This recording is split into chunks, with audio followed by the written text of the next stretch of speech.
Welcome to the Trashcats Trashcast. I'm Richard. I'm Steven. And today we're saying some dumb shit about dumb shit other people have said this month. Stupid people say stupid stuff. Goddamn right. First, Steven, how was your week? It's been stupid, but fine.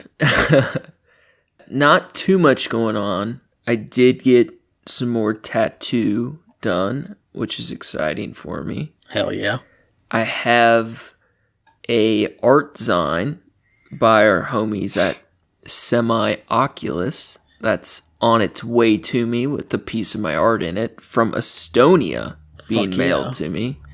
It's kind of cool. But overall, just kind of the regular, and it's a bit frustrating.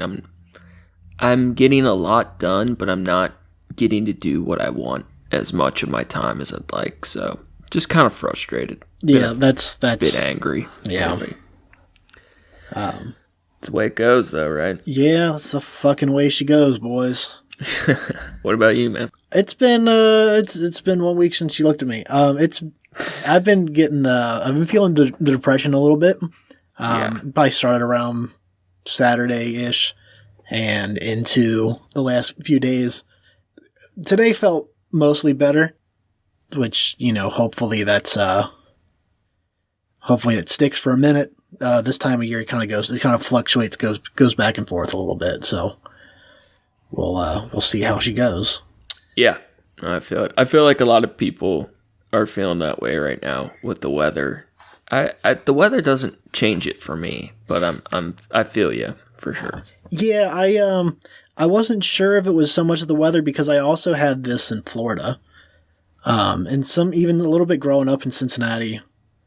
In my mid to late teen years, I felt the depression somewhat. So now I'm not so sure that it correlates with the weather as much as it's just, a chemical thing. I don't know.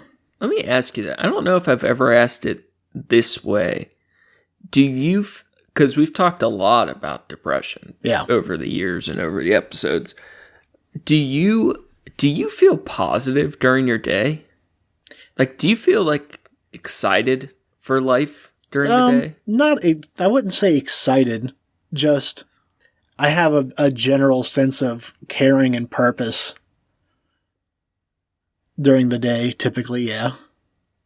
I feel the purpose, but I am never happy about the purpose. It just is. I know some people are way more excited or ecstatic, but most people are kind of like, fuck, I gotta get through the day kind of thing. But yeah, it's some of that. It's not as hard as fuck, I need to get through the day. There are definitely times when I psych myself up. If I know it's going to be a long day in particular or a difficult day, I psych myself up, and that's kind of faking the funk.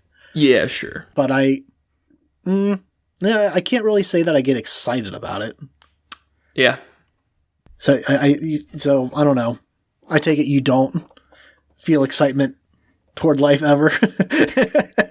I think the only time I really feel it is drug stuff. I think that's the only time I feel pure excitement. I definitely get pleasure out of art stuff, or experiencing something that scratches that emotional itch, whether it's film, music. I do get pleasure out of that, but excitement's hard for me to get. Yeah, I feel like excitement's not the right word. Maybe a general.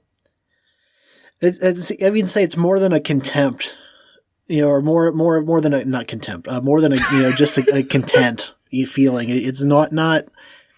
I'm not just content with life. Typically, I am. I don't often think it, in my head, but I'm happy to be alive for the most part. And there are definitely times when that's less true. That's more like the existential thoughts that come through, and it's not like a pervasive thing. Yeah. Been getting a lot of that lately too. Some of the goofy existential thoughts, which is, maybe because we've been talking about it a lot lately, but that's a factor. The more you dwell in the swamp, the more it sticks to you, kind of thing. Yeah, I don't really feel like I'm dwelling in the swamp as much because I haven't been like feeling it. I didn't feel it as much when we started talking about it, but I think especially with the depression and stuff, it's like just the little glimpses. I was talking to my boss earlier, and it's like, it's not like, I don't really get like suicidal thoughts anymore. But it's like a glimpse of it's like, what the fuck are we even doing? Like, what are we all even doing? We're just here and we're just doing shit to be doing shit. Yeah. Everything's made up and nothing matters. Yep. Whose line is it anyway? Goddamn right. The points don't matter. Yeah, exactly. Well, speaking of which, I felt that way a little bit about our topic today, and it doesn't matter. I'm being honest. No, yeah. Like, because we talked about that a bit with the Alec Baldwin thing, and as interesting as our modern mythos of celebrity and politics, just people saying dumb shit in general, as captivating as it can be, it also is so devoid of meaning outside of what we attribute to it. So I felt a little bit like maybe this isn't right, but at the same time, I do think it's important to criticize the people that are held up in society and to hold people a bit accountable to the words they say. Right. Also. Yeah. There is fun to trash them. There is a certain level of that I've been kind of growing on more and more about, like the entertainment topics, in general. When we have our set schedule that we kind of made when we first started doing the podcast, and one of them was entertainment, and that could fluctuate between whatever, and usually it would be of something more, I want to say pop culture, but more like relevant culture, like newer kind of things.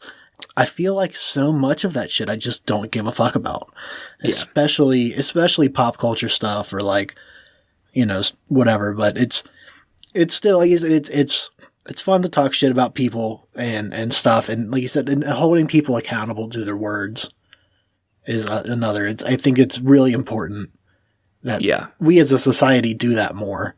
I think we're really bad at it. Oh, absolutely. We're terrible at it. Really bad at it. We're super easy to not just forgive, but also to forget.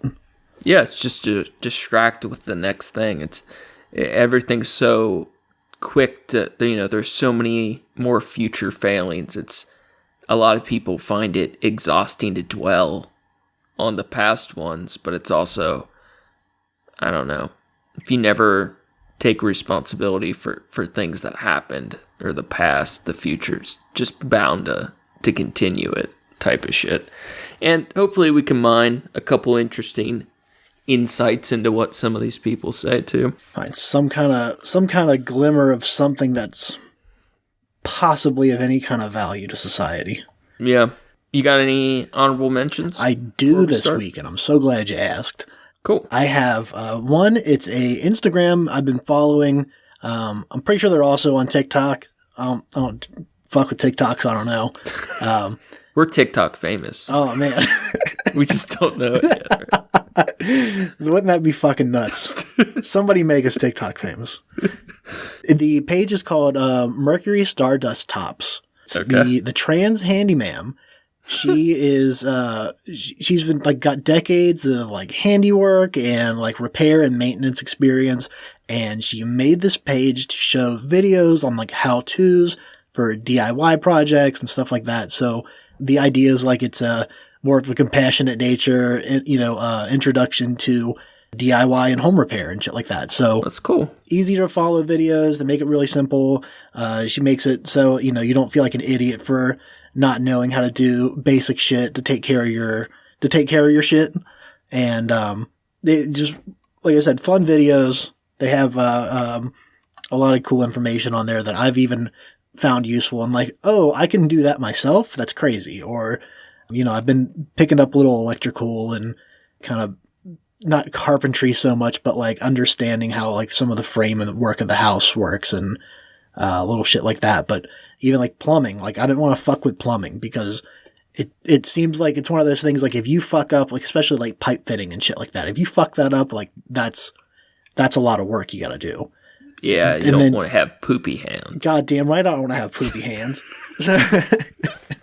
So you know, they she's got videos up there that makes it, you know, seem more approachable. That's fun. Yeah. Oh, definitely check her out. I don't want.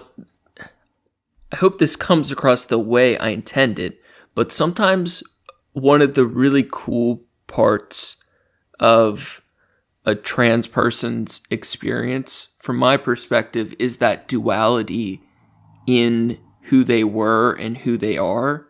Because sometimes there's so many cool elements of their personality or like things they know or do that you might not necessarily assume that they know or do. I think that's really cool. I would say it's not really a common trope that you'd expect someone that does burlesque shows and such to have, you know, decades of, you know, repair and maintenance experience. Yeah, I think that's awesome, and it kind of takes down a bit of that false expectation that someone in that person's position wouldn't know that kind of stuff. Right.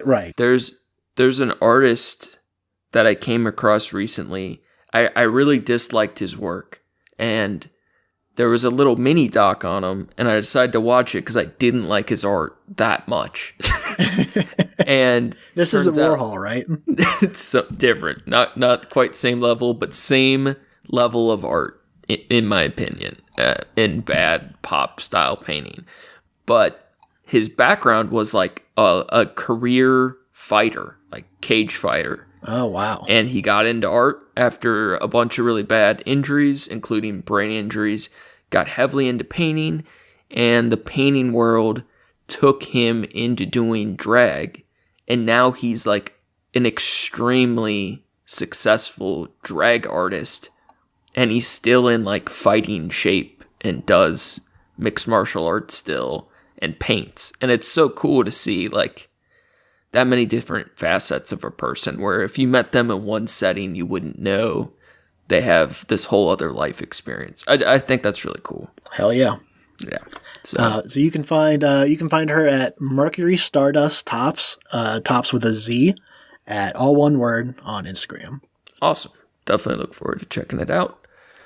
I got a couple. This first one, I'll be honest, I'm pretty excited about this one. So this is an NFT project, which I've very often been very skeptical about. I generally don't like NFTs, but I like the technology.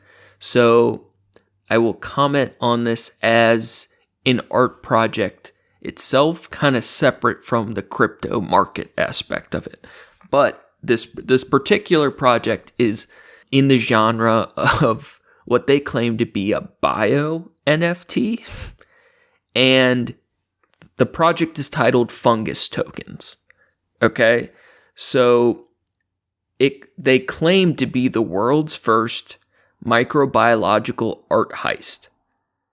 What this creator does, and it's by this person at dat.xyz, right?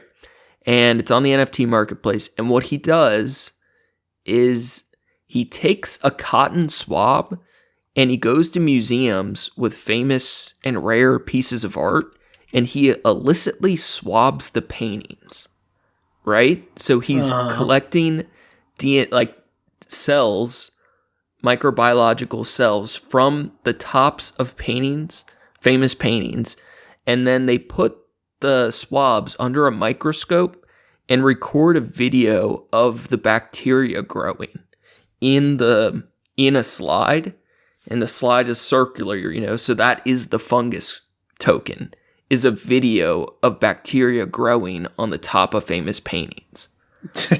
That's so fucking dope. Yeah, and they're beautiful little videos too, right? But the idea of like stealing what is essentially the DNA of a painting and selling it as a digital video of the bacteria growing, wrapped up as a fungus token on a digital market. It's a really cool thing. and the art itself looks very beautiful. So, and the idea that the guy sneaks into museums or displays of these paintings to swab them is really cool too. Fuck yeah. They're really cool. They're also different and colorful and beautiful.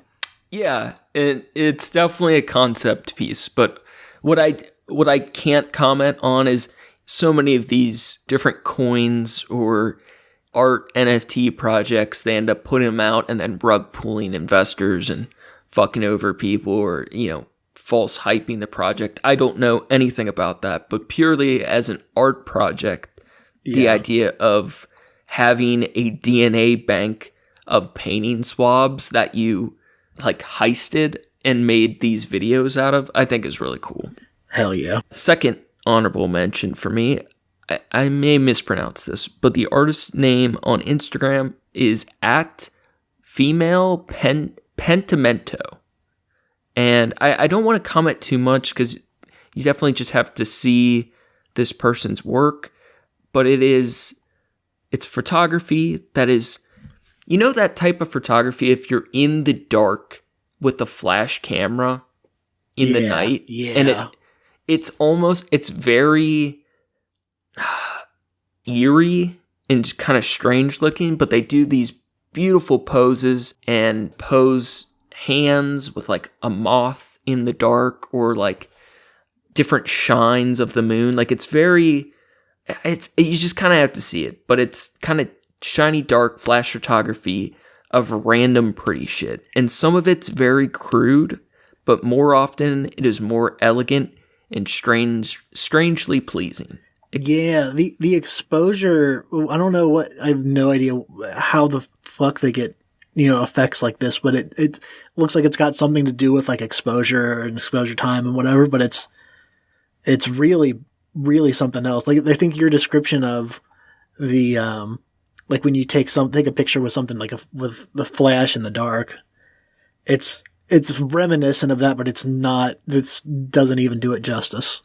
I don't want this is not a negative commentary because I really like this person's work, but a lot of my old photography had this effect, and for all I know, this person is a very talented photographer, but I will say this is kind of the effect that you often see with DSLR photographers who aren't super knowledgeable about what they're doing. Mm-hmm.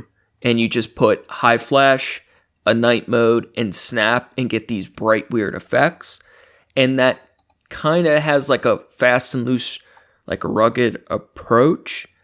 But if you have the right eye or you're a really good photographer, you can get these effects that are really incredible. It kind of reminds me of old goth MySpace photography or something. You know what I mean? Yeah, I can see that. Where some of it's a little cheesy, but they more often do it, I don't know, just in a unique perspective of their own, or a super beautiful concept that it more often than not just feels elegant and strange. Yeah, there's definitely I was gonna say it's almost like a with a lot of these pieces that are super bright, and there's a angelic or some kind of quality to that.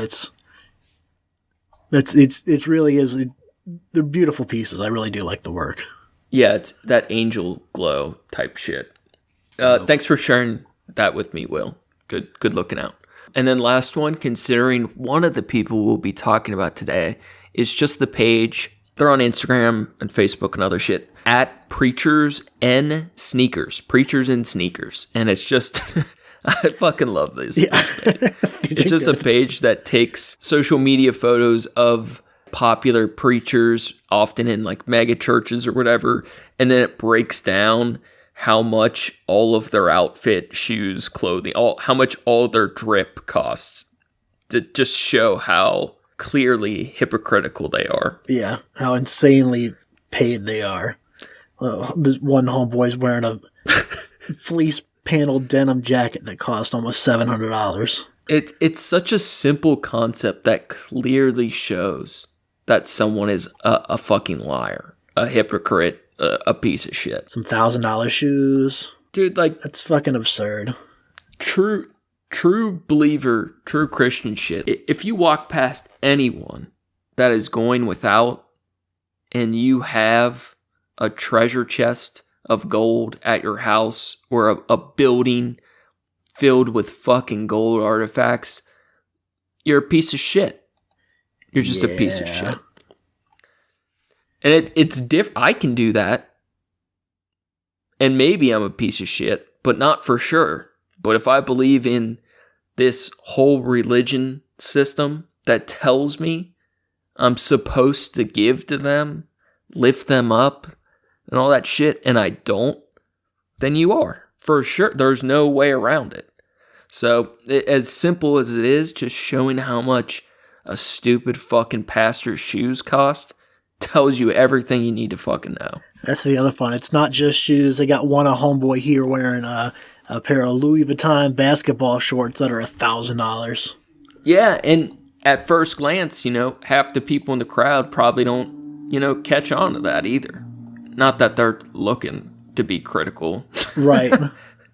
They think it's cool those pastors and shit do that.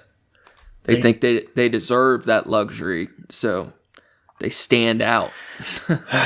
so fucking hypocritical. That attract more believers.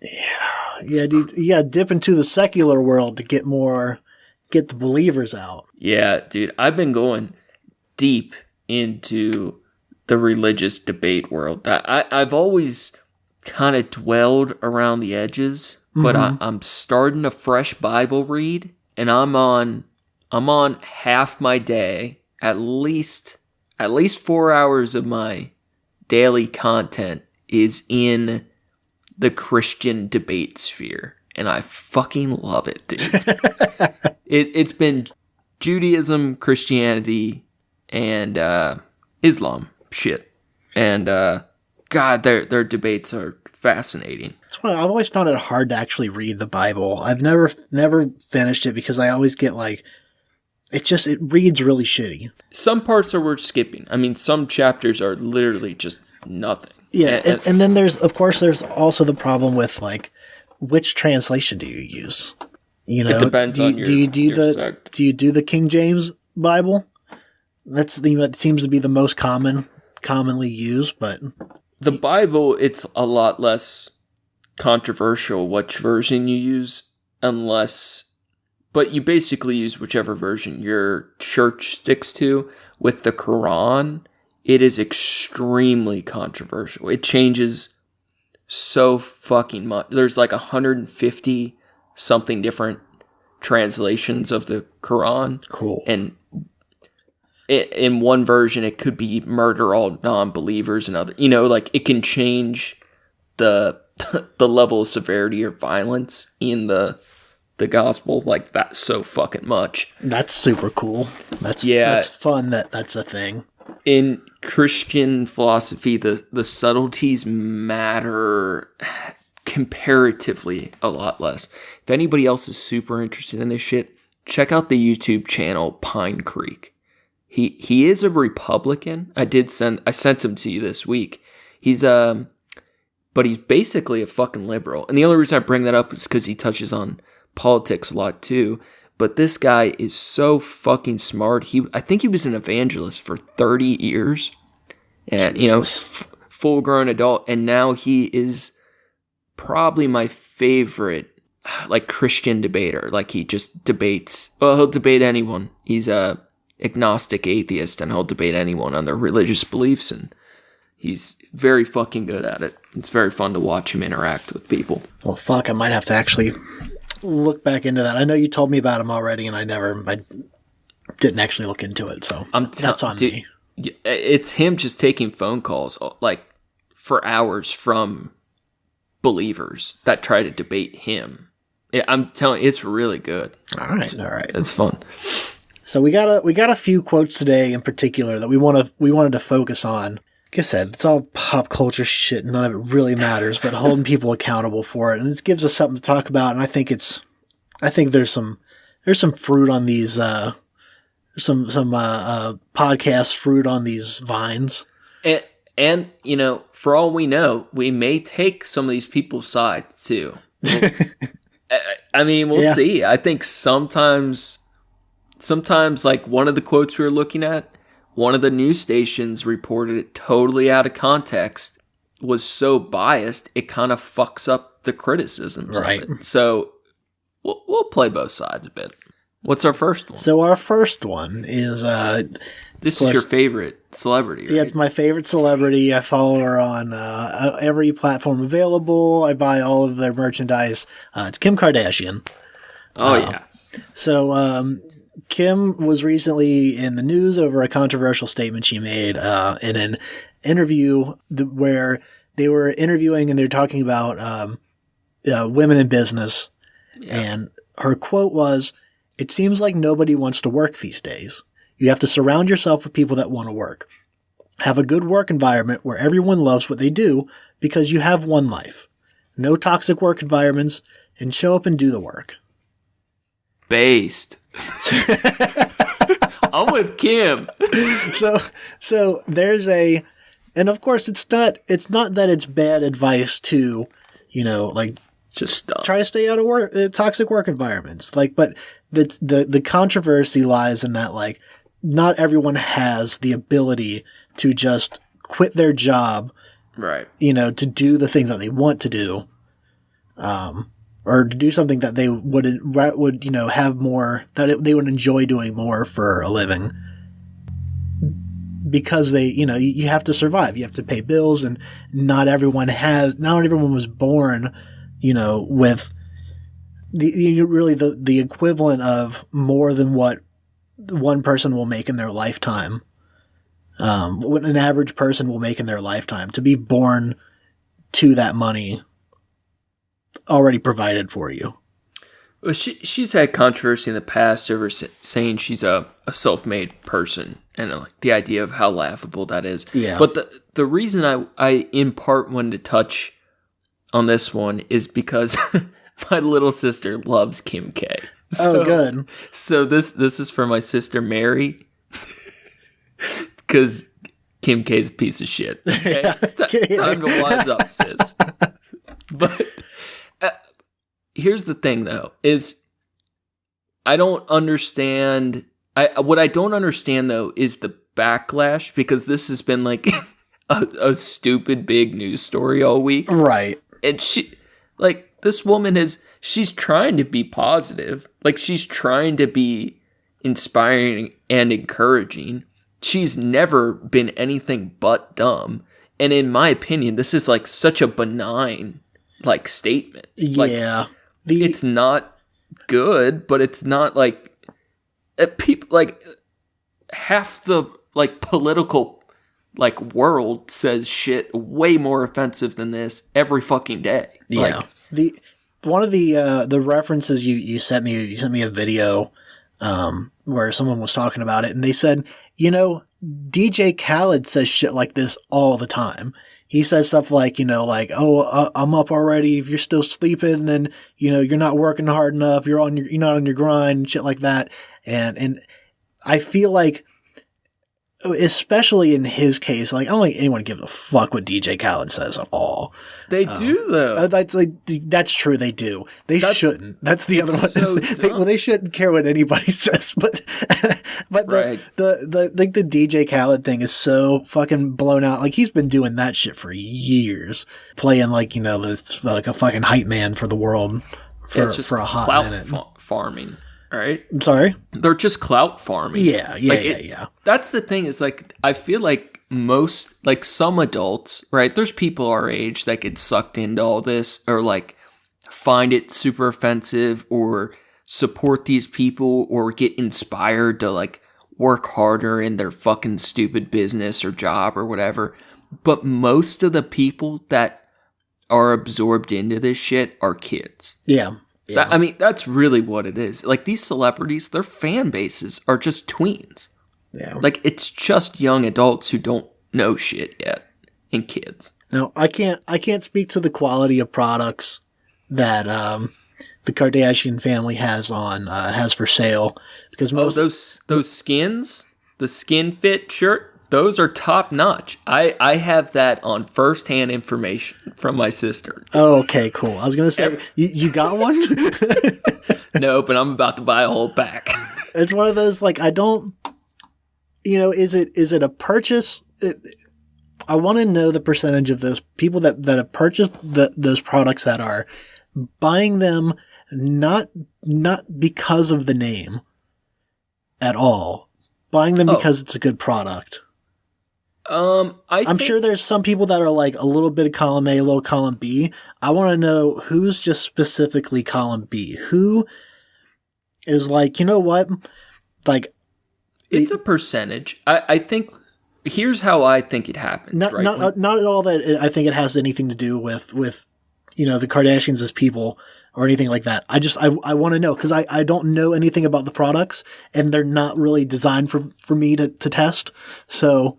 Well, here's the thing. Even like when somebody like Jake Paul sells garbage shit, yeah. Right? Like most of the sales are going to be people who buy it because of the name, right? Yeah. And most of those products, they will sell, they will make money, but they don't do like huge numbers. And that's why you have to keep coming out with the next product and constantly be selling. But the products that are also of higher quality and they're endorsed by a high profile person, normally those products actually do really good numbers for a while. Like the George Foreman grill. Yeah. Right? Like it wasn't like anything crazy good, right? It was just a fucking plug-in grill, but it was like solid enough that it with did the so clout, well. It does well. It does so well that to this day, I still refer to any product that is like it or looks like it as a Foreman grill. I think most people do that. A lot, well, at for least sure. That grew up in that era where. So think of how many people bought those without knowing who he is. It's still a decent amount. If it's both a good product and clouded, you reach a wide audience. True. It's one of those that I feel like it's somewhat different only because there's like you have a lot more options in what you wear and like the type of makeup or I know that they do clothes and makeup. I don't know. Well, I think to your point, fashion is a way grimier business than in any general. Cooking or kitchen stuff for sure. I mean, that's most of fashion is names. And I've never understood that. No. I know there are definitely certain brands that I found that I like, but it's not like a designer's name. It's like I prefer Hanes over Fruit of the Loom. Sure. Like I prefer Dickies over Wrangler. Now, here's the question I have, though. Because, all right, I think her comments were meant to be encouraging and maybe a slightly backhanded way of saying that a lot of women in business or people in general, poor people, aren't working quite hard enough. I think that is part of it. She was being slightly backhanded, maybe. I don't fucking know her heart or whatever. Right. But I would imagine that's part of it. But I think more than that, she's just kind of airheaded and was trying to be, say something relevant or influential in some way. Yeah, right? Yeah. But part of what she said, I think it is like the heart of the question. And it's what amount of people don't want to fucking work? Because there is an element of truth to that. And I think when that is completely denied, it gets kind of shitty. Right. And this is kind of like one of the fundamental lines in politics, in religion, with compassion to people below you, beneath you, whatever. Like, it is a fundamental question in a lot of ways. And I think more and more it's becoming unacceptable to criticize anyone else's work ethic. And not that I feel like your work ethic is the most valuable thing by any means, but there is, I mean, when you're talking about business, it's one of the easiest ways to contribute to society in some way is to be, whether, you know, you don't have to like own your own business in some way, but like by working at a, you know, you're working at a coffee shop, you are providing a service for, you know, a patron that wants to go to the coffee shop. If no one worked in coffee shops, we wouldn't have coffee shops. Sure. You know, like if you don't work, if there's no one working at McDonald's, you wouldn't have McDonald's. It wouldn't be, you know, a thing. So someone has to work those jobs for those to exist. It's a part of society. So even stuff like that, like, so like in that respect, at least your work ethic in general does contribute. It is important to society. Well, even I think more from what she might be alluding to specifically is like, all right, in the podcast world, right? Yeah. But we're a not successful podcast. We started with nothing. Yeah. Yeah. We're as self-made as it gets. Goddamn right. All right, and we've had growth though, right? Yeah. But we're very small time. So let's say Kim K is talking directly to the Trashcast, and she says, "Hey, you guys are fucking idiots. You get no plays because you're not working hard enough." That would be kind of bullshit, because I feel like, hear me out, because I feel like we've done a decent amount of work, especially for working full-time jobs. Especially you. It's yin yang, bro. But we put into it, right? Yeah. For a part-time thing. But if a podcast that was trying to do the same thing we were, started at the same time with the same amount of like internet influence, and they hardly could get shit done and put out an episode every month instead, and were super disorganized, even more than we were, and they experienced less growth, there is an element to say like, hey, that's fine, but you also didn't work very hard, so you can't expect. So there is this element, I think with business, it's more acceptable business to say like, part of what you earn is based on how hard you work, but I don't think that should be the most important thing. But a lot of people do. That's capitalism, baby. There is also an element where, you know, we could have done better had we invested in a bunch of advertising and pushing and social media and invested a bunch of money into it. If we had previously established notoriety, we previously had been established as celebrity before we started our brand. And then when our podcast launched, then everyone said, "Oh, it's whether it's, you know, they know what we do or whatever, they say, oh, it's that guy from that thing. Let's check out their podcast." Can I pivot? Because I think this will help us too. All right, we went to high school, right? Yeah, we did go to high school, where a significant portion of kids dropped out, right? Yeah. I wanted to, wasn't allowed, right? I understand. Right. Like, I don't blame anyone for not finishing, right? But let's say, like, people from high school, people from, like, the sketchy neighborhoods we've lived in, right? There's a ton of people that we may like a lot, but that are total, like, fuck up pieces of shit, right? Yeah. And if that person says, like, hey, I didn't get shit in life and I can't get shit together, I don't blame that person for that. But There is an element of, like, maybe you didn't try too. Yeah, like, there's a lot of people that don't want to fucking work. There definitely is that. Reason. I will say part of my decision, the crossroads I had to face was, I'm either going to redo the 11th grade or I can drop out and get my GED and get to work. And you've always worked. Yeah, that's what I did. I went straight to work. I got my GED, went straight to work. So I come from, I do have that experience of like, well, fuck this sucks. But I have that experience also. I think there's also a thing with like, I hear the don't want to work thing from two different sides.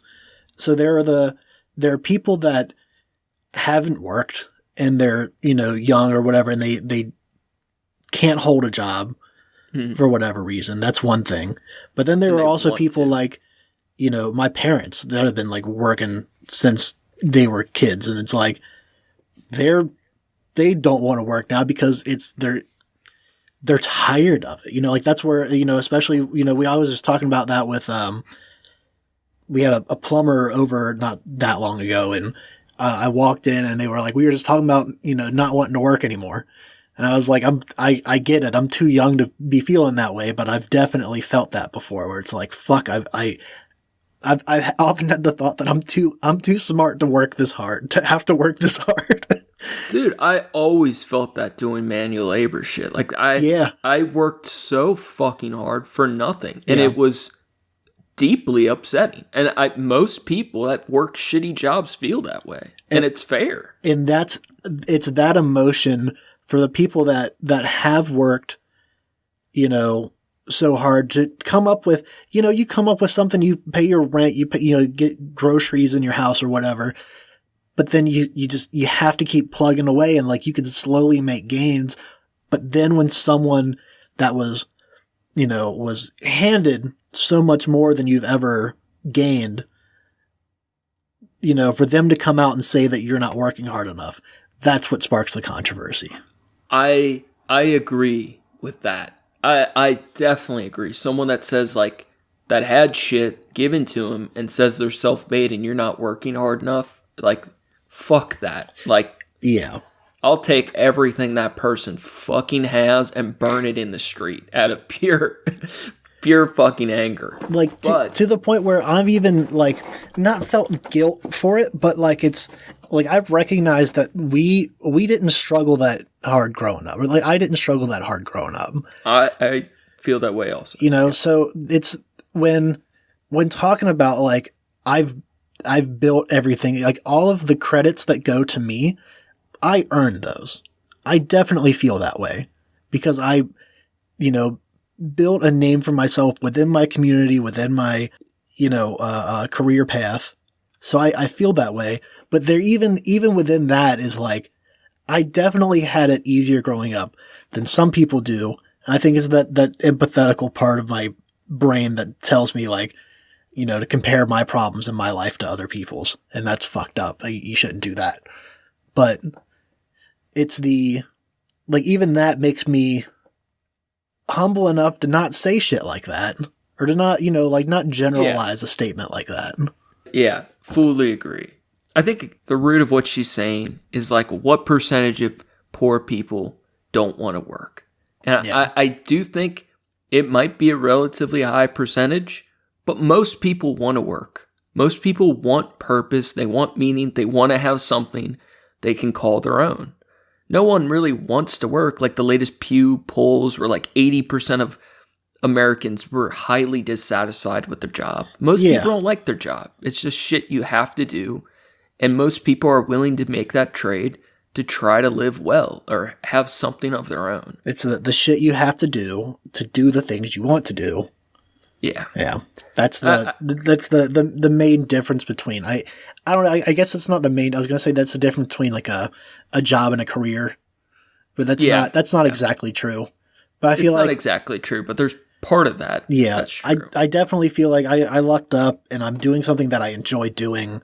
There are definitely elements. There are so many, like in the culinary industry, there's so much different shit to do. So, there are definitely parts of it that I have learned a lot from and I just don't want to fuck with again. Or I don't want to do anymore.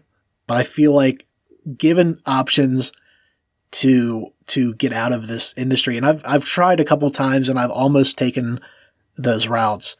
I just feel comfortable in this environment because I do associate a lot of myself with it.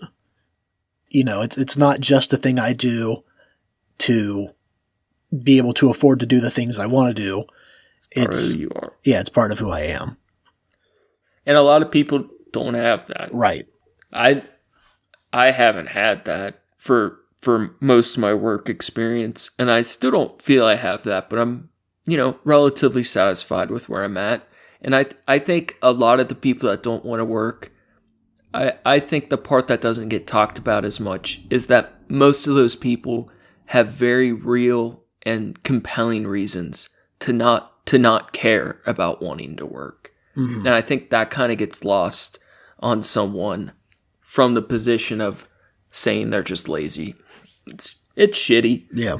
I don't quite understand all the backlash, but it is shitty. And fuck Kim Kardashian. Yeah, don't get upset about something Kim Kardashian said. It's Kim fucking Kardashian. Calm down. Sure. Yeah.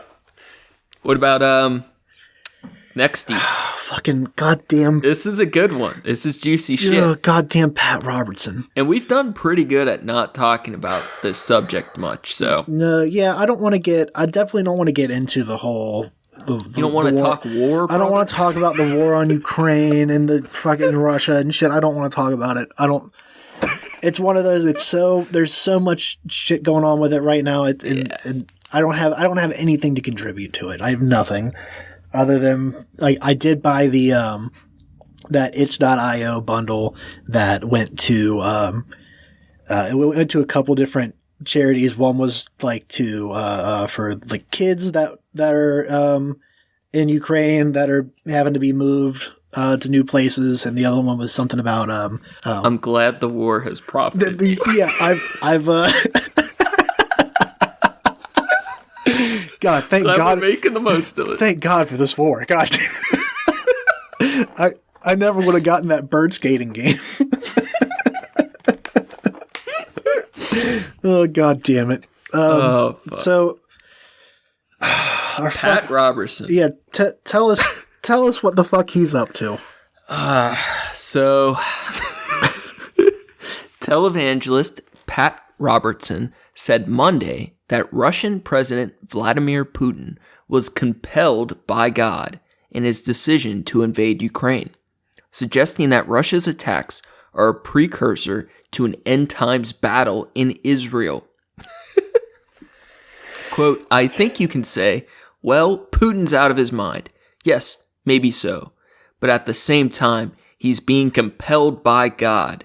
He went into Ukraine, but that wasn't his goal. His goal was to move against Israel, ultimately. God is getting ready to do something amazing, and that will be fulfilled. Jesus fuck. What a stupid piece of shit. The whole God was willing it to be argument thing makes me so goddamn mad. Because it's presupposing information that's not verified. That's, I mean, like, at the heart of it, that's the main logical problem with it, is you're presupposing information that's not verified, and that's there's no presupposition. What? There's no presupposing to God's will. They hear it in their heart, mind, and soul, brother. Of course, we know that he has a direct line to Pat Robertson, and that's, he's the main voice for God. He predicted the end of the world a couple times now. One was in like 82, and the other one was in 2020. He said we were going to be struck by an asteroid. Yeah, he's got a long track line of this. And if anyone's not familiar with him, he's a prosperity gospel, very, very popular mega church TV evangelist that preaches all kinds of crazy shit. He's been retired, and he came out for the first time in a bit publicly to make these statements. He's a 91-year-old leech on the world. Yeah. That has made a lot of fucking money. I mean, these churches make so much dough. It's people like him that make good Christian people look bad. Make people with good Christian people with good intentions look bad. It makes me so goddamn mad. Yeah. He has a lot of other very despicable quotes. He also went on to add, quote, so what's so crazy is he talks about how Putin is doing God's will, right? Right. Because he hates Israel and wants the Holy Land back. But then he, somewhat contradictory, goes on to add, quote, this is talking about how the U.S. should now respond to Russia. So he thinks Russia's doing what God wants, but he also thinks we should strike righteous vengeance into Russia. So he goes on to say, quote, we have the firepower to wipe out every city. Just one Trident submarine, And of course we're not using it and have no intention of using it. But why doesn't somebody in the administration call Putin's bluff? He's bluffing. And every time he says, well, if you do that, we're going to have to escalate. Oh, no. No, you're not, old buddy. We're going to make you. We're going to do you if you try to do us. And we'll make it worse and you know it. But unfortunately, we have a man in charge in Washington who doesn't like to stand up to bluffs. He folds his winning hand every single time. I don't. That stupid Joe Biden. I don't. There's so many things wrong with this. He's talking about nuking Russia. Yeah. He's a man of God. He's supposed to be a man of God, and he's talking about murdering so many people. How so many people would die. Indiscriminate and murder. that, like, just in Russia, that has nothing to do with if they were to counterattack, and like all over the world, the damage that could be done. And that's what's extra crazy. All right, because he talks about how, one Trident submarine. Like, every country, including Russia, has nuclear subs all over the fucking ocean. Yeah. There are no ways to fully prevent nuclear second strike attacks. Like, when a nuclear missile is in the air, you can't just shoot them down like in the movies. Every nuclear power, especially Russia, has second strike capabilities. As soon as a nuke is launched at any modern nuclear power, there are nukes in the air coming right back immediately. Yeah. I do want to stop you because you said nuclear. It's nuclear. Nuclear. And I don't know about people had a lot of fun at the expense of George W. for saying nuclear. So I wanted to get out ahead of that before you. I don't hear the difference. But you can read the difference. I sure can, brother. All right, say it. Nuclear. Nuclear? Nuclear is nuclear. That's nonsense. Get out of here. There's only one U in it. Nuclear. Like, if we bombed this is why this is basically like a Cold War standoff, is because this is basically the first time two nuclear powers have tried to duke it out on the world stage without wanting to fully go to war, because as soon as you do, a bunch of fucking people die. Yeah. It's really, I guess it's not surprising to me that Pat Robertson's got some his feelings like this, and he felt the need to say them. It's not surprising at all. It's just upsetting. Yeah. And what's even more upsetting is that people are hearing what he's saying, and they're responding to it positively in some way. That's the part that makes me mad. It's just just an old fucking parasite on the planet. Bitter. Think about how angry. Like, I'm an angry person. How fucking angry is he? Right? Yeah. These people are influenced by this old man, this old bitter man, right? They vote with that in their conscience. The righteous power God has given them to correct the universe's mistakes, right? Like, this is their righteous vengeance. And they're the same people that, wanted us to glass Iraq. Like, yeah, I can understand people making the statements, but it's especially bothersome when it's supposed to be organizations of peace and love, right? Like, right. How do you think Jesus, the man who dies in the desert for our sins kind of shit, well, 40 days, 40 nights, all that shit, but you're calling to glass an entire nation or to bomb the fuck out of Russia. Yeah. You got to do what you got to do in war, but to just like want it, to like want people to die. Yeah, not be on the air saying, calling for an end to it and doing the pacifist thing that you would expect, that Jesus would want. That we know from I don't go to church, but I know enough about Jesus to know that he didn't want to provoke wars. He was a pretty rad dude. Yeah, pretty chill ass homie. He's feeding everybody, turning water into wine. Definitely invite Jesus to the party. And as trash as the Catholic Church is, this year, and I'm sure there's a bunch of things I hate about him too, but the Pope this last year has had a handful of very based speeches, right? Mm-hmm. Like the Pope, despite all of his other shitty aspects, he wouldn't say something like this. Right.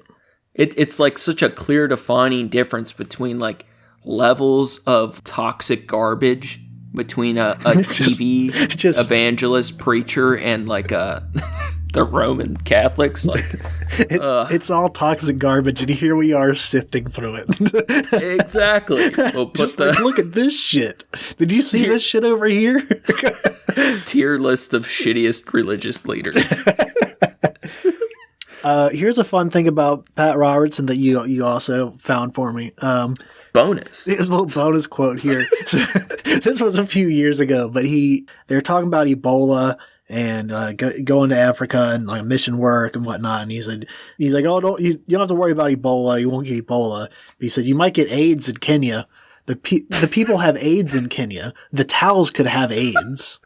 The towels. Dude, I love how afraid old people are of AIDS. Yeah. I get great delight in it. What's wild is like there's so many decades of research on HIV and AIDS, and we've known for a long time that you can't get AIDS from a towel. You can't get AIDS that way. You can go fuck a towel maybe and try, but incredibly low percent possibility of it even being possible with trying. Right. You really got to work to make that happen. You got to have a bunch of different shit, a bunch of different factors that don't make sense that you have to work for to make that a thing that even happens. It's absurd. Yeah. To spark fear and shit like that for no fucking reason. Well, I think it is, to them, it's a legitimate reason because they really are actually afraid. They think it's like a plague that God has like put this in the world to punish gay people or people they think that are lesser than them. That was another thing, another quote that he said, which was this one makes me really mad, but it's like to the point where I can't even dwell on it because it's fucked up. He said in a different quote, I don't have the quote right in front of me, but he said something about in San Francisco, the gay community wants to add more to their members, wants to add more to their group. So what they do is they have a ring on their hand, and when they go to shake your hand, the ring has a little knife on it, and it cuts you.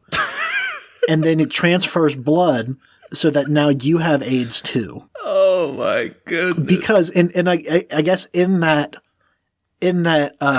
logic that if you get gay AIDS, then you become gay. Oh yeah. How that works, it's the type of shit that like people that believe the shit like that are the same people that are believing God.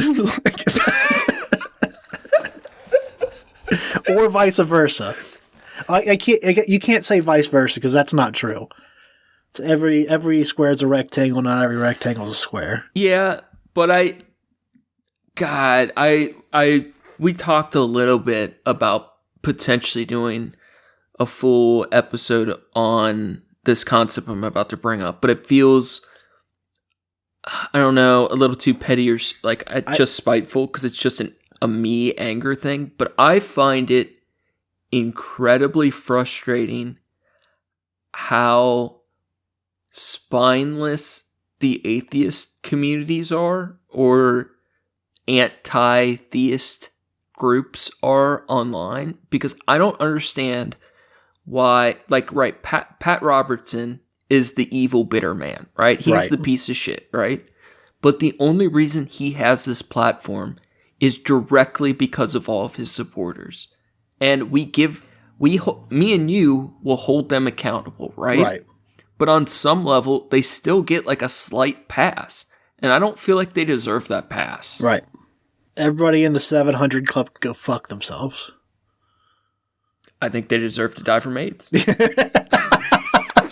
I think there's a clear answer to this.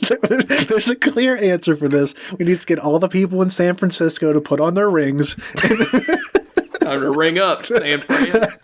Fucking, like, roll out Autobots. Fucking ring out San Francisco. Just send all these old fucks to die in Russia. Well, that's it. You know, like, he wants to, you know, contribute so bad, you know. Give him a helmet and a gun and take him on over, man. This fucking 91-year-old man just out there shaking and stroked out in the middle of Russia.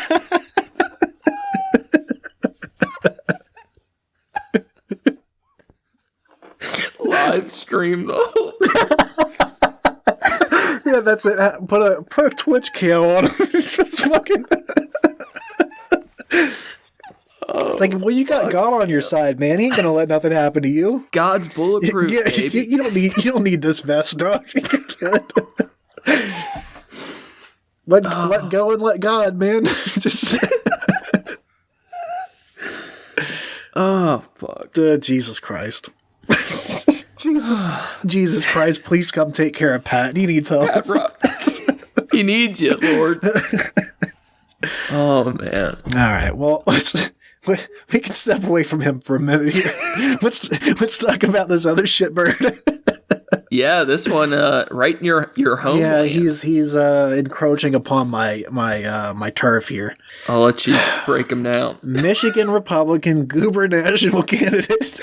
Yeah, what is a gubernatorial? I didn't even read that before when you type that in. That's great. Isn't that a hilarious word? The gubernatorial. What's this goober running for? This episode's going to be unlistenable just because of our laughing the whole fucking time. Oh, god damn. It's so clear. We know so little.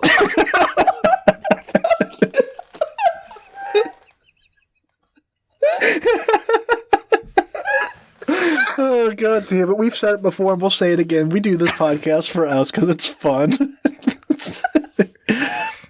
Okay. Let me take it from the top. Leave that all in, but I'm going to take it from the top. Okay. A Michigan Republican gubernatorial candidate. It sounds so legit. Goddamn, Garrett Soldano. Garrett Soldano. Yeah. His he recently made some problematic pro-life comments in the campaign in which he defends the ideal that even rape does not constitute abortion. This is classic.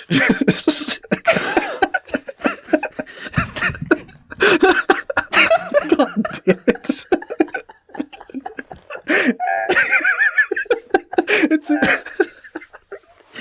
It's so fucked up of a topic. It's I am so thrilled. We somehow sidestepped. We've goose-stepped abortion for far too long. Okay.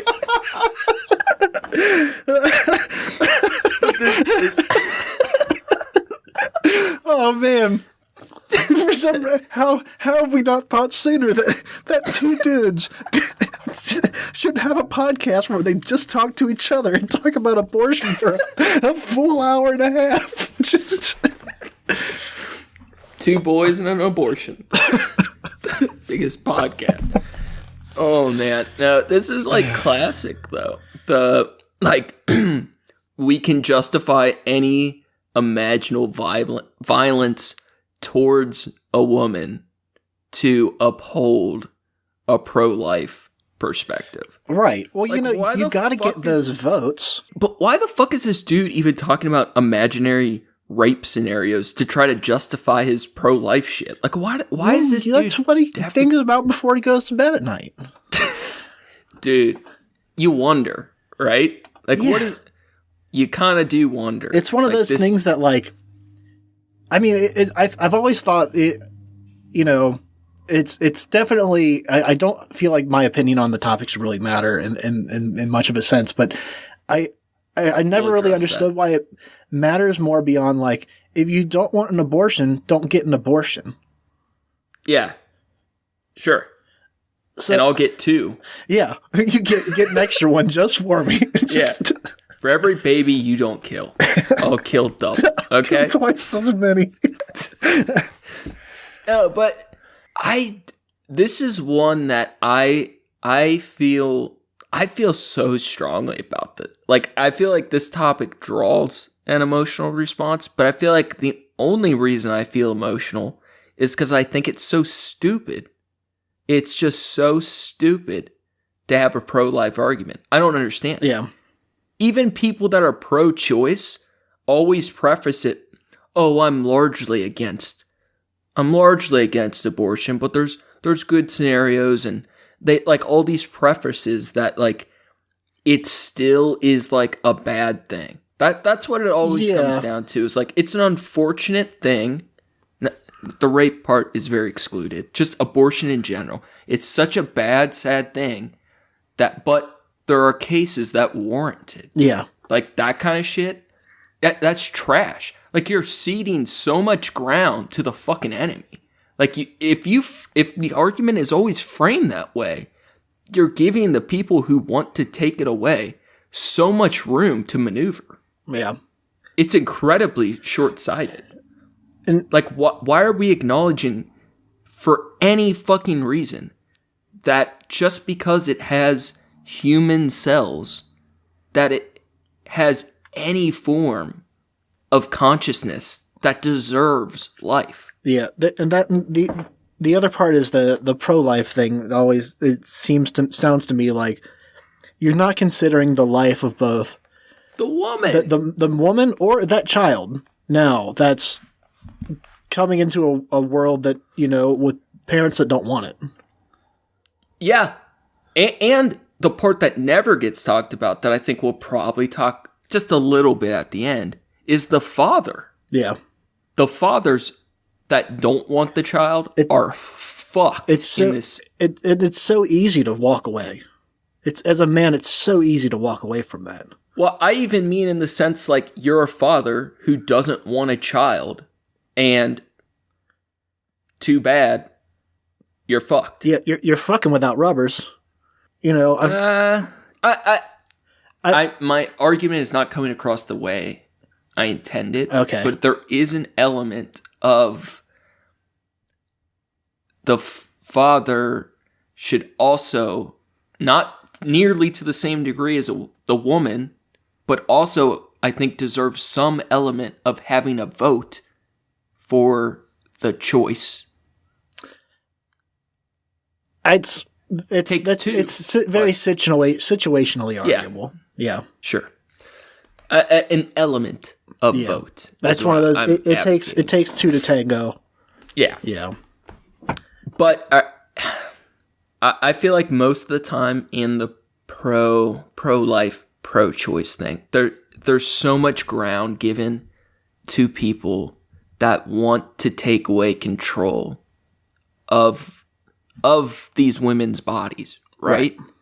And if you offer them any ground of like, yes, it is a bad thing, you're immediately saying my argument sucks. Yeah, it's like saying like, oh, I don't want to, don't take this, don't take any offense to this, but like you're setting a precedent before that everything after what you say, it qualifies everything that you say afterward. And as like shitty and like stupid it is to joke like, oh, I'll kill a bunch of babies, I love it, whatever. Like, I think you're better starting from that point of view than to say it is bad and we shouldn't do it all the time because you're not protecting it enough because you're letting these people take all this shit. Like, we're seeing it all the fucking time. There are so many abortion rights that are just being stripped away because people are not, like, adequately defending it. And my point of view is that I would be willing to make that reckless argument and say, like, it's a fucking gummy bear in a belly. It's not a fucking baby. I will stomp a whole football field of these stupid gummy bears. Okay? Like, fuck that. You're not, like, you can't make me. If I was a woman, I'd be like, you can't make me raise a child because a gummy bear in my belly. Yeah. I will stomp every fucking gummy bear. Fuck you. Yeah. Like, it is so sad what a woman might have to go through, a person might have to go through in getting an abortion. I've been through that process before. I very intimately understand how fucking shitty and sad it is. But if you let your ideological enemy know that right off the bat, you're making it so much easier for them to take that shit. Yeah. The part of the thing that makes me mad about the situation is so much of the, well, especially in the pro-life side, that so much of the argument is religion-based and faith-based. 100%. And it's just like, I accept arguments that come from a not faith point of view. Like my mom and I recently talked about it, and she's got her viewpoint is definitely more pro-life. You know, she's got, you know, it of course it's, you know, understand it's circumstantial and whatever, but it's her opinions aren't based on faith so much as it's because she's a mother, and she, you know, she's like, after having a baby in my stomach or having a baby myself, it makes you feel differently. And I, you know, I can't understand that part. I don't. I'm incapable of understanding that part because I have never and can never have that, you know, occurrence. So the arguments that come from a point of view of you know, outside of faith, I can work with. Like, I can. There's a problem. Understand with that, right? But there's a problem.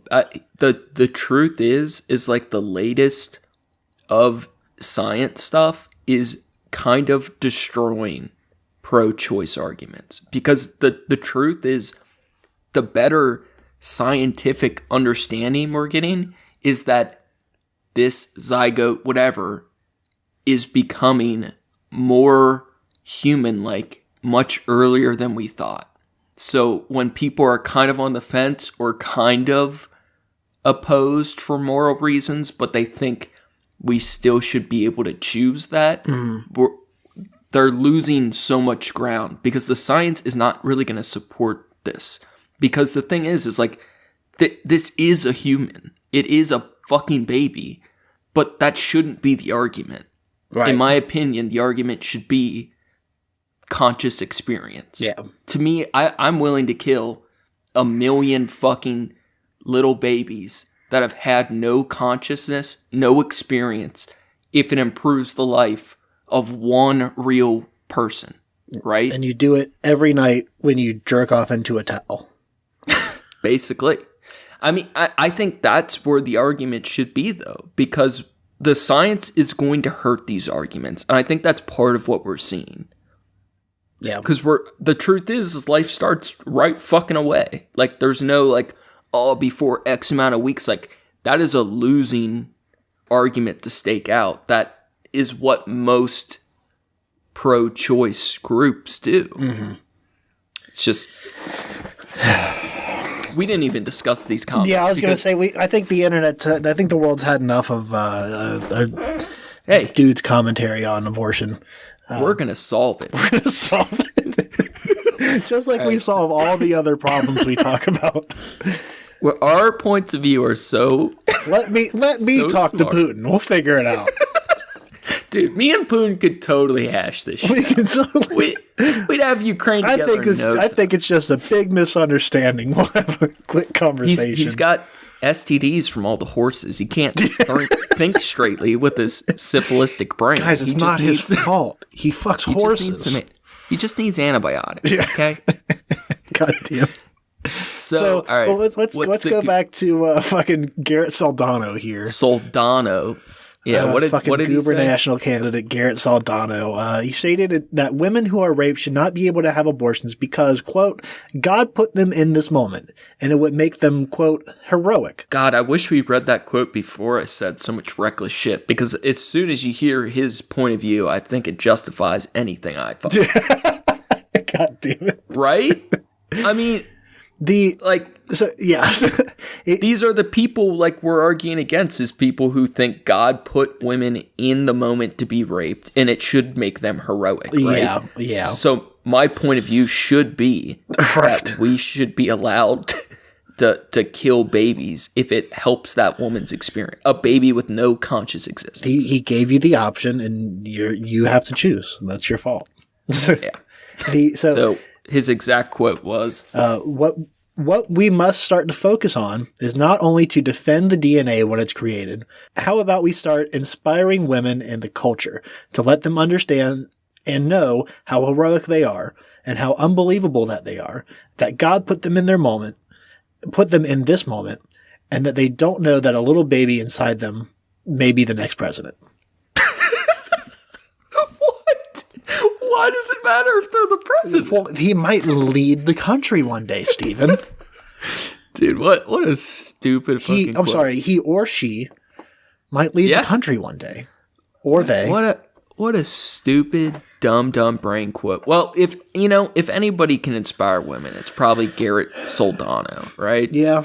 Yep. If anyone's, when women everywhere ask, where is the spokesperson that we need who has our side and understands what we're going through? God answered, and he said, here's Garrett Soldano. Yeah.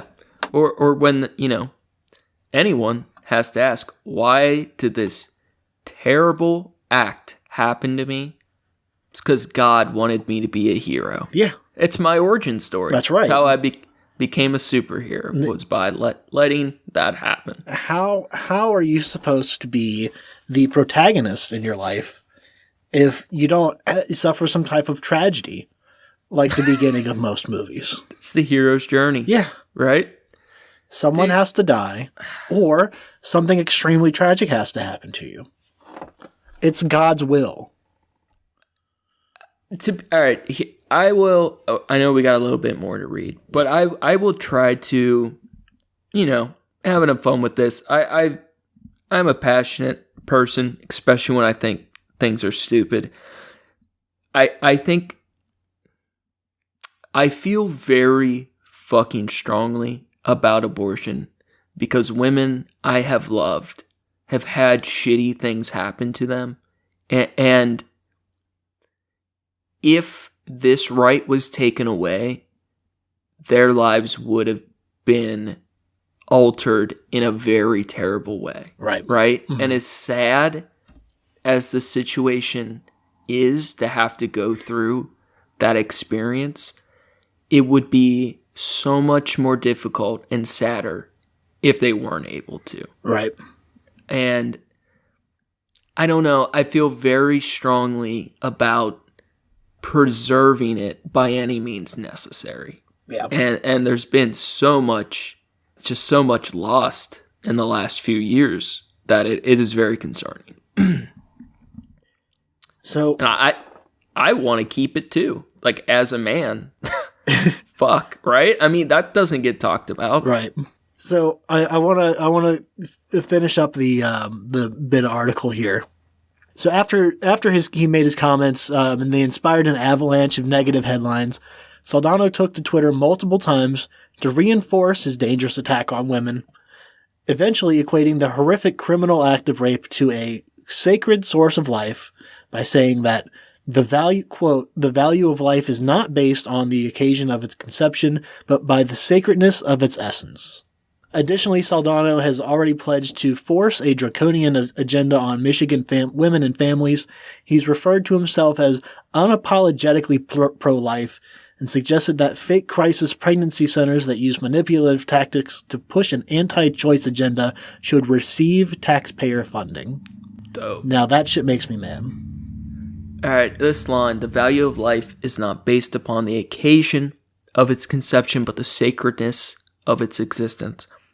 The part of the biggest reason so much pro-choice ground is lost is because a lot of people may have once felt that we should have a choice, but because like a child can be such a beautiful experience, it overshadows the occasion of its conception, right? Mm-hmm. And a lot of women and men may feel that way, but the women who don't feel that way, I don't think deserve to lose their voice with that. Yeah.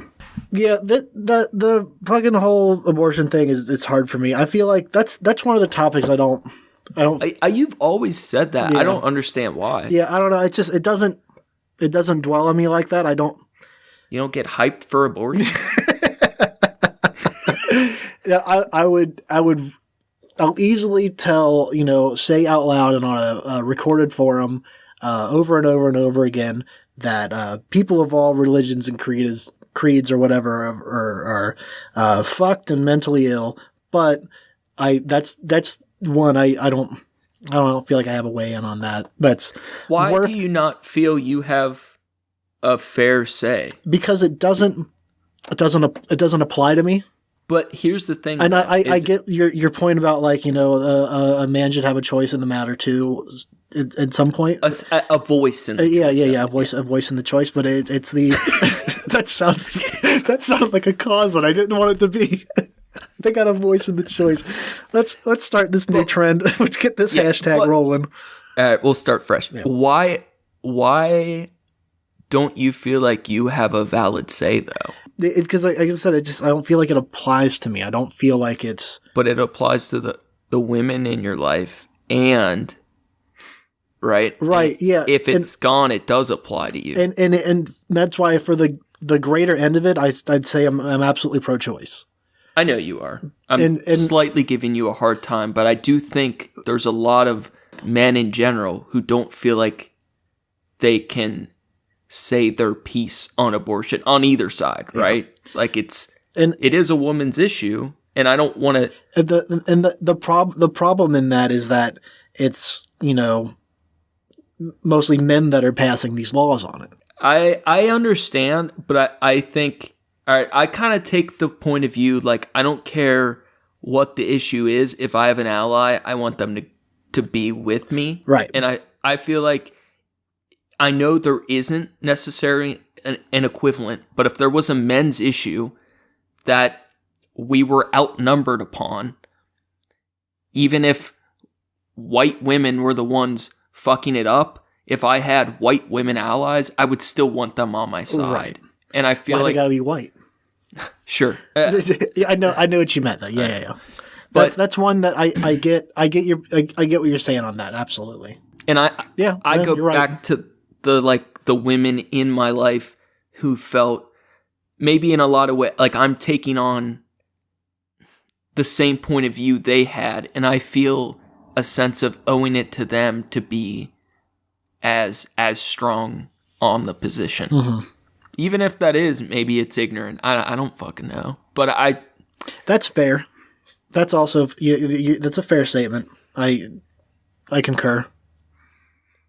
I don't think your it's approach is bad. There's also, like the I think because of that also I'm less read on the the fight for it than you are, for or against it rather. More so in the thing where it's like I do feel like some of my argument is somehow made less validated because for the same reason that I feel like so many of especially the politicians and shit that use it as a tool to get votes. Their opinion on it is also it should be completely invalidated, but also for some reason it pushes people to vote for them. Why should their opinion be invalidated? Well, one, like I said, also because it has nothing to do with them. If they're when they're saying but like, it does. I think it's. I don't think it's just when there's the pro-life ones is what I'm specifically referring to. I know, but I think it affects everyone. It's not just a women's issue, in my opinion, to the point of like maybe they deserve the loudest voice, but you can't like measure that type of shit. Like there's going to be people affected by every facet of the issue. Like if men are excluding it from women, that is a much bigger problem than if men are trying to fight for it for women. Or right. like there's going to be, I understand when you say I don't think these men trying to get rid of it should have that voice, but I don't know if in society one, like their opinion isn't valid. I think it's wrong. I think it's. I was talking to a coworker about it earlier today, and she made the valid point that it's shades of gray. Everything's shades, right? Everything's on a scale of some type, right? There's no mostly, and I think that goes within the pro-choice territory of like, if there's shades of, if there's a shade of, a value where this is, an appropriate alternative that leads to a better, it's a better circumstance, then it should be allowed. That's my final take on it, but it's. Can you say that? Sorry, I'm slow. Can you say it one more time? So for me? if in a situation where it's a gradient scale, it's not just black or white. There's a gradient scale of options, or no one's saying, go have an abortion every fucking week. It's, and like you said, it's an awful occurrence to go through it anyways, but it's, it should be a choice to be able to do it if it's more beneficial to you and the people around you than the alternative. And to get rid of the ability to make that choice entirely is the fucked up, is wrong. I think one of the better approaches to the argument is conscious experience over life and general bodily autonomy, in the sense of why should a woman having an abortion, right? You're cutting out a very small percentage of your body, or just taking a pill. Like most abortions are just taking a pill. Why should anyone be allowed to say you can't do a surgical operation and remove a part of your own body? Right. Right. Like if I want to cut off one of my fingers every weekend, I don't think there should be anyone to stop me. So like regardless of any arguments of life, I don't know. I just feel like it needs to be like aggressively defended on alternative fronts. I may have lost the plot with what I was saying. No, I get what you're saying. I feel like because it gets in the shady territory is when you're talking about where life begins, and if it's your body, part of your body you're taking out, or it's someone else's, because there's another living cell within you that was created by you, but it's not your own. Right, I'm dragging you. And that's just what my point in saying, like, this is part of the reason why I don't feel empowered to talk about, or to expressly voice my opinions on the matter. But you're smart. You can change the opinions of other stupider men. I feel like that's less true than you make it sound. I don't think so. I think it might not be difficult or like super likely, but I think you have the ability to for stupider men in a position, maybe they don't feel comfortable speaking about it either, but they hold the opposing viewpoint, and you would have a level of perspective that alters their opinion. Now that I can work with in the way that, and I feel like it's a double-edged sword saying it, but I feel more comfortable about, trying to argue for, abortion rights with men. That's fair. Then I definitely don't feel like, standing up to someone who's pro-life and a woman that's pro-life or I should say a person with reproductive organs, I guess we all technically have reproductive organs, people with the ability to give birth, and telling them my opinions on it and trying to convince them that they're wrong. I feel they are wrong. Well, what they're stupid and wrong. I will. Yeah, that's the thing. That what I'm trying to get at is I'm saying that because I don't have the ability to be in that situation, to be given that choice, I feel it's less. I'm not saying that I guess I shouldn't say that I feel like I'm not allowed. I don't feel like that I'm not allowed to have an opinion in the matter. That's not how I feel.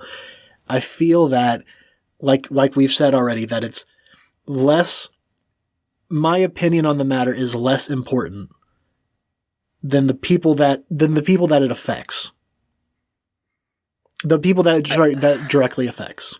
I don't necessarily think you're wrong. You might be correct on that, but this is an issue that's been really big in the streaming world and internet culture a lot, right? Is like white people arguing about race issues, right? Right. Like, should these white people online really be giving the arguments for prejudice, racist shit, right? Mm-hmm. I agree with the spirit of what you are saying, that because it is not like our issue, we should not have dominant voices in the spaces. But I also think, I feel strongly that anyone should be able to argue about anything and the best idea should win. It's not good when a person who is not in the affected group has the loudest voice, but I do think by self-censoring and not engaging in the argument, I think it does more damage than engaging and not being part. That's a really good argument. You've switched my opinion on that, because you're right in the way that like you said, in a situation where, like, ideally the people that are affected have the loudest voices in the matter, but when that's not the case, or you can if you can bolster that voice in any way, then you should.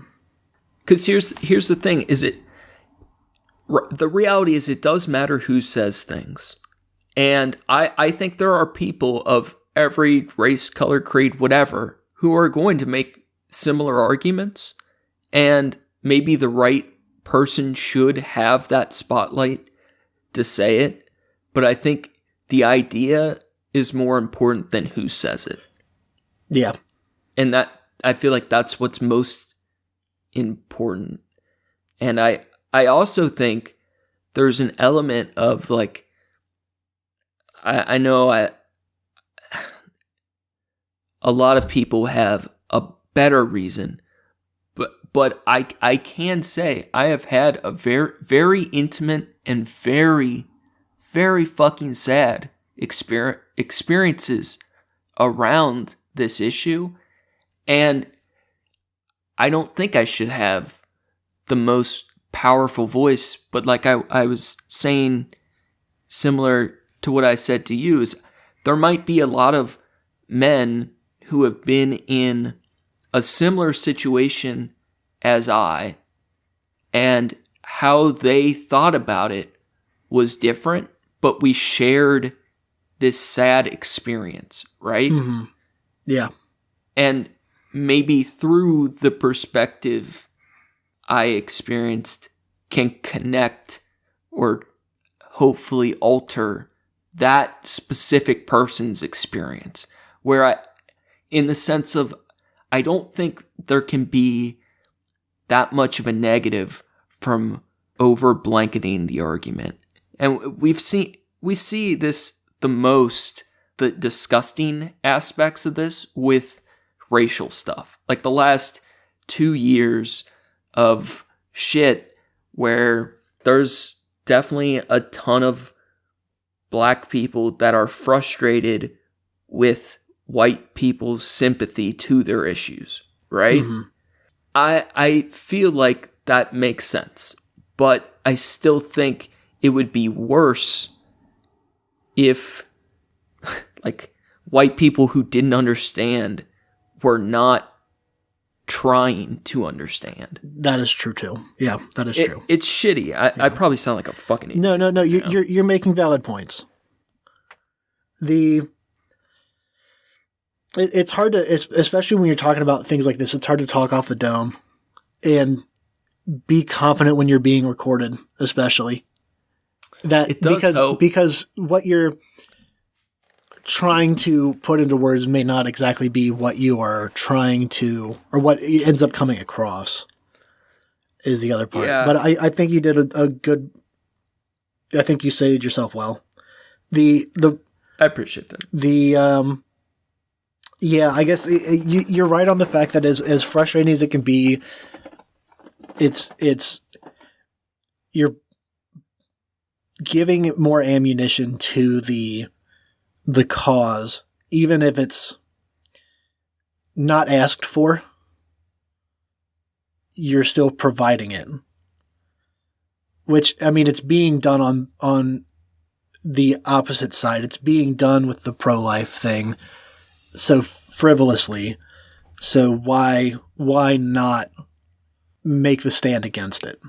I feel emboldened to take the stand against it. Before we realize it, like in a blink of an eye, they will take everything. Doesn't matter what perspective you have on it. If you believe in the idea, you almost have to, because they are gaining ground so aggressively. Fuck the church. Burn them all. It's sad because so many churches are so pretty, but that's why we need to take them over and make them our bases. Just make them. They are anti-religion outposts. Yes, dude. It is true though. It is hard to. We've talked about this before. So much of like doing these podcasts are really a way to flesh out our own thoughts. Like you hear Joe Rogan make that excuse all the fucking time of like, I don't know what I'm saying. I'm figuring it out by saying it. Yeah. And as stupid as that is when you're like that big and you've been doing it so long, it's less of an excuse maybe.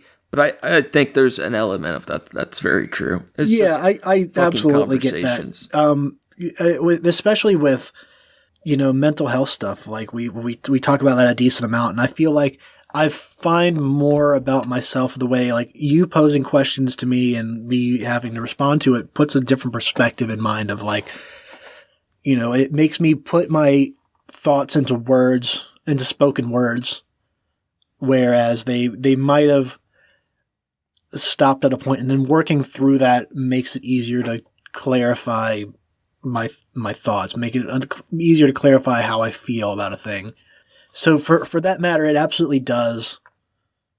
It does make sense that that working things out in real time in a podcast, especially where because it's different than just a regular conversation, because part of this whole thing is to like continue conversation. You don't want dead air. So speaking, it's like chess. The clock is going. It's going. Right? It's going. So you wanna be making a move while you're doing it. So that's I find that's a lot of the time when we're talking about opinion or a matter of deeper theoretical understanding or something, like when we talk about stuff like even like the black hole stuff or whatever. It's like understanding, getting to the heart of it and trying to break down my thoughts on it is better done in a recorded setting. Well, like if you ask any given person on the street how they feel about any given topic, right? That person knows how they feel instantly. Like as soon as you hear the topic, you instinctively know how you feel about it. You think you know your thoughts. But if you have to articulate those thoughts opposed from just the feeling, it is much different than you feel it is in your head. Right. To figure out exactly what you want to include in that thought or exclude is very difficult. Yeah. You don't, I've felt that more and more doing the podcast is there's so much I thought I knew how I felt that I don't really know until I'm directly fleshing it out. Yeah. And we've mentioned this before, but I mean, I think it applies a lot to, controversial topics in general is, the prefacing of things. Before you say things, the prefacing of things, while it can seem like a chore sometimes to have to do that, when you're getting what you're getting across is better information. You're getting across a better truth. You brought up that point. That is your point. And I think you're right. It brings out a more accurate argument, and you do it much more than I feel like I'm willing to be a little more reckless, especially when you're willing to be a little more careful. When you know that I'm the safety net. I'll be a safety net. Yin yang. Like, we talked about this a little bit previously as well. Like, to change things or like to win an argument, some people are going to be violent and aggressive, and other people are going to be the peaceful ones trying to make a sustainable change. And there's always the question of which approach is right. And I don't think it has to be one or the other. I think it almost always takes both to change shit. You need aggression and understanding. Yeah. I'm okay with you being the qualifier and me being a little half-cocked. Like I said, man, it's the yin and yang. Yeah. What do you want to do? I mean, I think we've got a pretty solid time allowance on this podcast so far. Yeah, I was going to say, I think we're getting to the end. Do you want to quickly touch any of the last couple things? Nah, we can save those for another day. I don't think any of them are really necessary to talk about.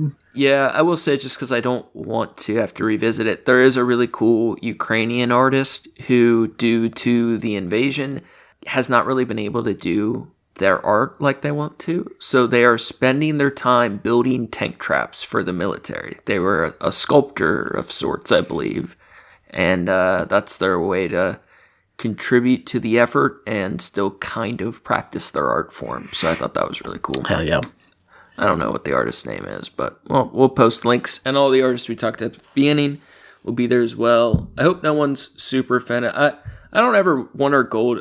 I know I'm speaking for myself because you're way better at this than me. I don't ever want to be like inflammatory just for being just for the sake of it. Yeah. That's not the goal. Absolutely. And I hope for sure that people that were listening, when we first started talking about abortion, at least started talking about anything controversial, continued to listen as we work our way through it. Yeah. That's I think that's an important thing too.